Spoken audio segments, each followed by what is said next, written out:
अभियान चलाए हुए हैं। रांची में आरएएफ और पुलिस का फ्लैग मार्च हुआ। एसएसपी रांची के मुताबिक तशद्दुद के मामले में 25 लोगों पर एफआईआर दर्ज हुई है।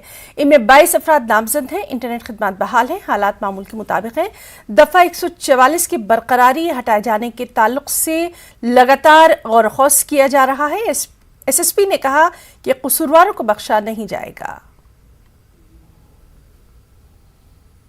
आप लोगों को बताना चाहूँगा कि जो स्थिति हुई थी उसके उपरांत जिले में अभी तक कुल मिला के 25 एफआईआर रजिस्टर्ड हो चुके हैं। कुछ मीडिया बंधु हमसे पूछ रहे थे कि कितने एफआईआर हुए हैं, तो जिले में अभी 25 एफआईआर प्रतिबंधित हुए हैं। कुल मिला के 22 लोग जो है नामजद हैं और जो हैं सैकड़ों अज्ञात पे केस हुआ है।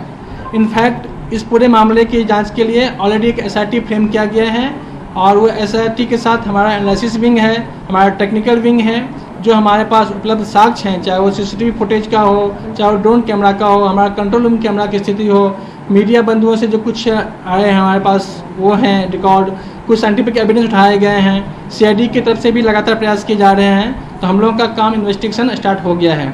सेम टाइम हम लोगों की सबसे प्राथमिकता थी जिले में अमन चाल दुरुस्त करने के लिए।